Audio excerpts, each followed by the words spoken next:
G'day everyone, welcome to Coach Dave Academy. Today I'm going to be running you through a basic workbook in Motec for iRacing, how to download the workbook, how to manage your telemetry, where to plug it in, how to get it going, and basically also sort of what you're looking at when you get into Motec as well once you've downloaded the files and where everything ends up, because it can be a little bit tricky when we get going. So first two things to note, these are basically the two files we need. So this little program here, which there'll be a link to Mu, basically what Mu will show you or what Mu will do for you is create the Motec files. So iRacing put out a .ibt file, which is where all the telemetry is stored. And basically from there, Mu turns this into a Motec file. So it does this all automatically, and you can basically tell it where you want the import directory to come from and where the export directory is. So you can see here, my import and export is the same iRacing telemetry file. So to find that, what I'm looking for is in documents, iRacing, then we go telemetry, and you can see here if I change the type of files, we have all the IBT files. So you can see been doing a fair few runs at Road Atlanta, and Mu has transferred them all into Motec files. You can see that there's two types of Motec files here, so the red and the white. So this white one, which is the LD or LDX file, is basically what it does is how Motec cuts its lap. So it gives you a little bit of extra data. So always important to try and keep the two together if you can. So date modified will show you sort of the two runs that always stay together, and that's what's important. You always want to keep those files together. So this directory will become important as we get further down, but that's important to note that that's where your data will be once you've exported it to a Motec through Mu. The second important bit of software we're going to need is Motec i2 Pro. So there's two types, standard and Pro. Pro works with everything through iRacing, and it's a bit of a handier tool. You're able to open up a few more windows and bits and pieces as you start to get a bit more experience with a program. So really handy to try and use the Pro and start to get acquainted with it. It's a very useful piece of equipment. So what I've got here in my folder, if I open it up, is basically what I would receive when I downloaded a Motec file from the Coach Dave server. So CDA, so Coach Dave Academy, Season 4, VRS Sprint. This is the R8 GT3, and this is the qualifying Motec file. The second one I've got here is a Coach Dave workbook. So this is something I've created for everybody to use, and basically this will allow you to see all the basic channels without having to create your own workbook in something that's hopefully a little bit easier to read. So I've made it kind of for the masses, so it doesn't go into a lot of a detail, but it's a bit more than basic detail. Basically, you'll be able to download this off the website. Obviously, there'll be a link included in this as well. To start with, once you have um, this Coach Dave, and once you have downloaded, and once you have Motec up and running, you'll double click on this, and Motec will extract this and install the archive. So basically what this is doing is installing the workbook to Motec for you. So then what I'll do is open Motec, and you should hopefully see the Coach Dave workspace that's been loaded in for you. If for any chance that doesn't pop up there in a recent used, what you'll do is go in and open an existing workspace. So just here, open an existing workspace, and it'll show you where it's come up. So Coach Dave, and obviously I've just done it again, so Coach Dave 1. An alternate way of finding this is to then browse and look for the workspace. So quite easy, pretty straightforward. So when you load up, this is the workspace as you'll see it. So just minimize this a little bit so I can see it a little bit better. So you can see here just a really basic one page, and we have 3 tools at the moment. So at the moment it kind of looks like I'm looking at nothing, which I'm not. So I need to install or load up the data that I want to look at. So to do that, I'll come over here, open the log file, and you can see because I use this a lot, it's automatically taken me to my telemetry file, which is what we looked at before. So documents, iRacing, telemetry, and that's what all the Muse stuff has done for me. So what I want to do is pick a lap that I've done. So here, just pick a random one and open that. And then you can see starting to get some squiggly lines. But I still need to open up the data that I've downloaded from the Coach Dave website. So I know that that's in my CDA folder on my desktop. So what I'm going to do is come down, look at my desktop, click on CDA, and then now I can see that data there. So 18.4, Coach Dave, Season 4, VRS, R8 GT3. Cool. So I'm going to open that as well. And then you can see again, it's still only one set of data. So if we click on this data button or hover over it here, you'll see this open up. So reference lap here, and this is the lap that I've done or that I want to compare to.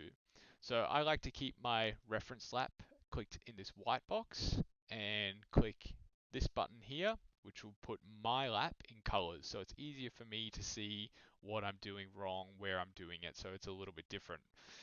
And so now you'll see that there's two sets of lines, and we can roll through and see kind of where I'm braking, where the speed traps are different. Most of this stuff pretty self-explanatory. So we've got RPM, speed, steering wheel angles, throttle, brake. But then down here we've got a few little bits of extra information, so it's a bit more of a visual experience for you. Sometimes when you're just looking at squiggly lines, it can be a little bit hard to kind of read if you don't really know what you're looking at. So just seeing something like here gives you a nice visual representation of, for instance, not getting back on the throttle through this section quite enough. You know, it's obviously when you see it in this bar graph, it's quite a visual representation that I'm not on the throttle quite enough. So gives you a bit of a guide. Also, what's cool to look at is the different fuel levels. So straight away I can see I'm losing lots of speed down the straight compared to the reference lap, but if I look at my fuel level, I'm got 50 liters more. So naturally I'm going to be a little bit slower. So these will give you a little bit of a guide to kind of what you're looking for. Track temps, air temps, and humidity in the track also play a big difference on iRacing, which we know. So it's important to make sure that you're comparing correct track temp, or understanding that if the track temps are different or the air temps are different, that's why my speeds might be different in a few different areas. So this is a basic sort of lookup. The last and probably two important little functions to make use of while we're looking at this is this colored button up here. So you can see if we hover over it, single color for main. What that does is change everything to one color. So when I'm making a comparison data, I can, or looking at the data of my reference run, which is the Coach A versus my own, I can see exactly the red and white. So the red being my 18.9 and the white being the 18.4 of the reference lap time. So then I can see really where the differences are. If you like seeing some color, then this is a good way of doing it. The way I've made this is that the throttle and brake are green and red, so it just kind of hopefully makes that a little bit easier.